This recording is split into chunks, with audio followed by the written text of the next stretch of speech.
Hello दोस्तों, आपका अपने चैनल में स्वागत है। आज हम जिस मूवी को लेकर आए हैं उसका नाम है अनट्रेसेबल। ये एक सस्पेंस थ्रिलर मूवी है। ये फिल्म 2008 में आई थी। तो चलिए मूवी शुरू करते हैं। कहानी स्टार्ट होती है और हमें ये दिखाया जाता है कि एक आदमी बिल्ली के लिए दूध रखता है और फिर वो पिंजड़े को खोल देता है, और जब वो बिल्ली दूध पीने के लिए आती है तब वो ज़मीन पर पड़े ग्लू से चिपक जाती है। फिर वो आदमी उस बिल्ली पर एक हाई इंटेंसिटी लाइट को फोकस करता है और सीन यहीं पर कट हो जाती है। फिर हम जेनिफर को देखते हैं जो कि FBI के साइबर क्राइम सेल के डिपार्टमेंट में काम करती है। वो ऑनलाइन क्राइम पर नज़र रखती है और उसको रोकती है। उसके साथ ग्रिफिन भी काम करता है। ग्रिफिन उसका कलीग होता है। उन्होंने हाल ही में एक आदमी को पकड़वाया था जो कि पायरेटेड सॉन्ग को फ्री में डाउनलोड करवाता था। उसने 25 लाख रुपए का घपला किया हुआ होता है। जेनिफर और उसकी टीम को पुलिस वाले एक वेबसाइट के बारे में पता लगाने के लिए बोलते हैं जिसका नाम होता है किल विथ मी। जेनिफर उस वेबसाइट को खोलती है। उसमें वही बिल्ली होती है। ये लाइव वीडियो चल रहा होता है। जेनिफर उसको नॉर्मल समझकर इग्नोर करती है और फिर सीन यहीं पर कट हो जाती है। फिर जेनिफर अपने घर जाती है। वहाँ पर उसके साथ उसकी माँ और उसकी बेटी एनी रहती है। वो फिर उसी वेबसाइट किल विथ मी को खोलती है जिसमें वो बिल्ली अब तक मर जाती है। फिर नेक्स्ट सीन में वो अपने ऑफिस आती है और उस वेबसाइट को ब्लॉक कर देती है, पर उस वेबसाइट को ब्लॉक करने पर भी उसका नेम टाइप करने पर वो वेबसाइट ओपन हो रही थी क्योंकि उसका IP एड्रेस बार बार चेंज हो रहा था। फिर अगली सीन में हम देखते हैं कि वो वेबसाइट फिर से चालू हो जाती है और इस बार उसमें एक आदमी को बांध कर दिखाया जाता है और उसके सीने में वेबसाइट का नाम किल विथ मी लिखा होता है। वेबसाइट को इस तरीके से डिज़ाइन किया जाता है कि जितने ज़्यादा लोग उस वेबसाइट पर आएंगे उतने ज़्यादा ड्रग्स उसके शरीर पर जाएगा। उससे उस आदमी की मौत हो सकती थी। जेनिफर और उसकी टीम इस चीज़ का इन्वेस्टिगेशन शुरू कर देती है। उन्हें पता चलता है कि उस आदमी का नाम मिलर है। तभी वहाँ पर उस केस को इन्वेस्टिगेट करने के लिए एक डिटेक्टिव आता है। फिर वो दोनों मिलकर उस केस पर काम करते हैं।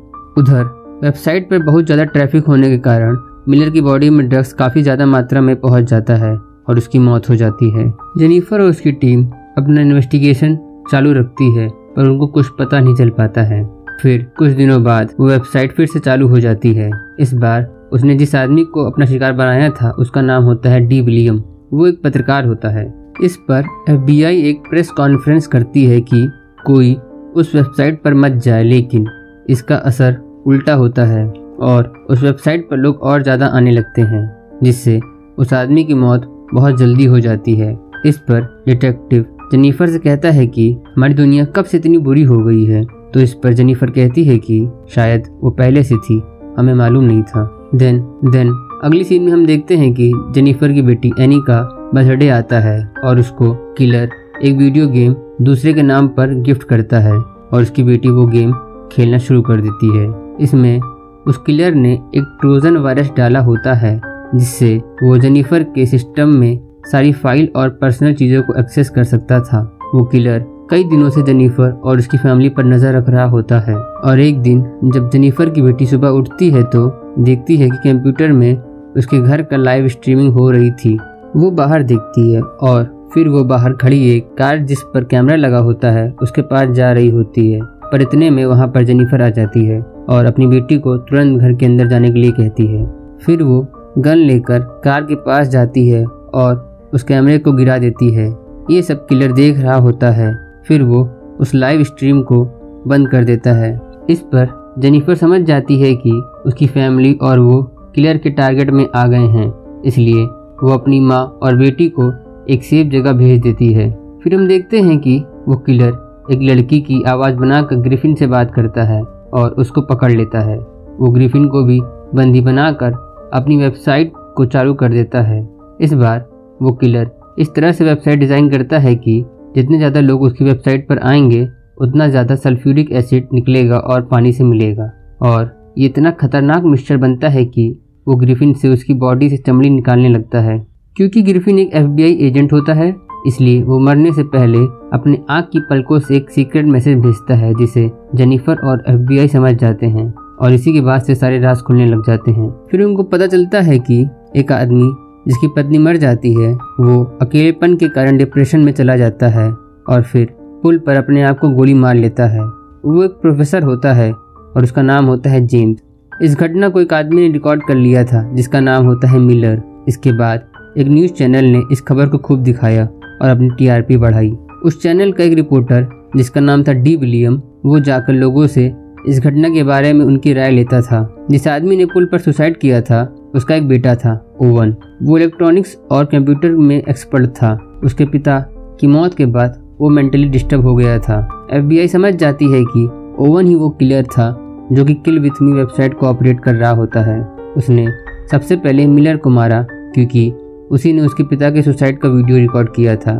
फिर उसने डी विलियम्स को मारा क्योंकि उसने उसके पिता के सुसाइड का वीडियो अपने चैनल के टीआरपी को बढ़ाने के लिए यूज़ किया था।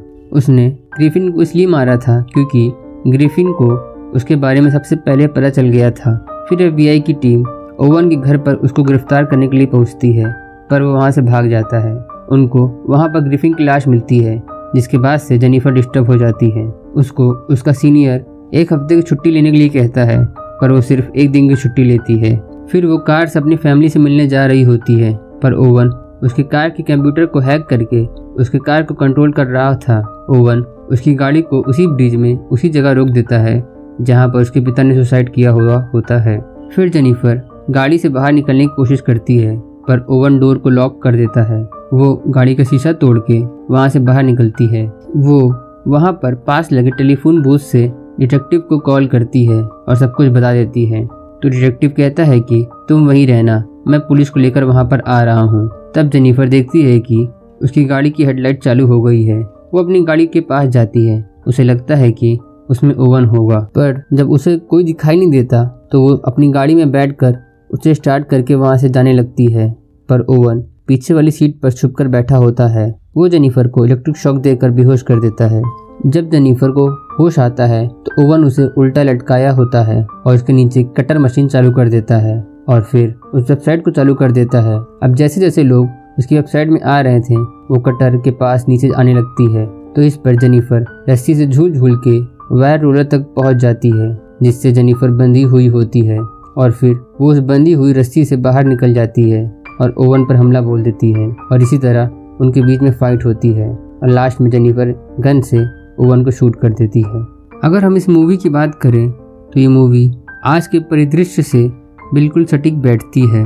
ये फिल्म आज की दुनिया और मीडिया के लोगों पर चोट करती है कि किस तरह से कुछ लोग अपने फायदे के लिए किसी की मौत का तमाशा बना देते हैं।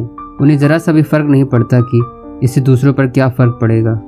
आई होप हमारी आज की वीडियो आपको पसंद आई होगी। अगर पसंद आई हो तो इस वीडियो को थम्स अप ज़रूर देना और लोगों के साथ शेयर करना एंड ऑफ कोर्स चैनल को सब्सक्राइब भी कर लेना। And finally thanks for watching. See you in the next video.